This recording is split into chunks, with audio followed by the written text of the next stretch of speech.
What is up, Life Church? My name is Ryan Wyckoff. I'm 26 years old, and I currently am serving at the Broken Arrow campus, and I own a home. Well, actually, the bank owns the home, and I pay them to live there every month. But this portion is going to be about how I saved to buy a home.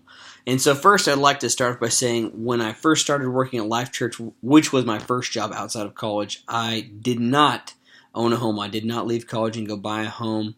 I was 22, started college. I had no money, didn't have debt, but I had no money, so I did not buy a home.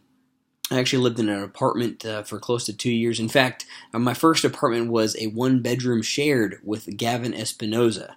So first, though, when I started thinking about moving out of that apartment life and stuff, I did something drastic. Basically, when I moved to the Broken Arrow area from the Edmond area and I switched with Life Church, I lived with my parents for a year.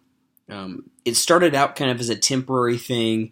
It was meant to be a transitional thing where I would live with my parents for a few months.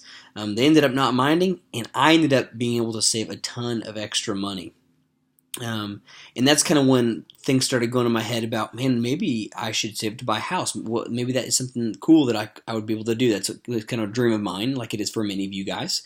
So first thing I did, I followed Dave Ramsey's steps, and I personally didn't look into buying a home until I had an emergency fund.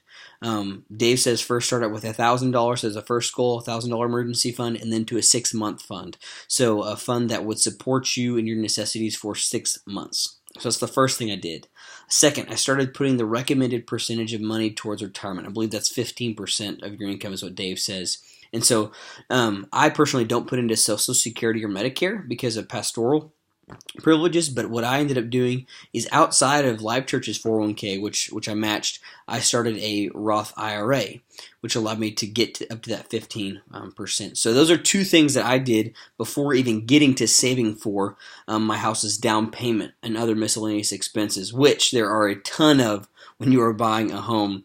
I ended up, as a goal, I had a goal of saving up towards 5% of my down payment.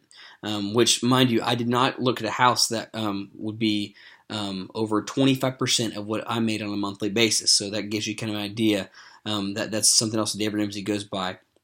And so this helped. So basically I did that, and then I also, all the extra money I saved up was for moving expenses, washer, dryer. Whenever you move into a new home, if you're like me, I had no cleaning supplies, none of the other necessities you need. I had a garage door but no garage door opener. I had windows but no blinds, so a lot of things like that. But that is, in short, how I saved and what I did to save to buy a home.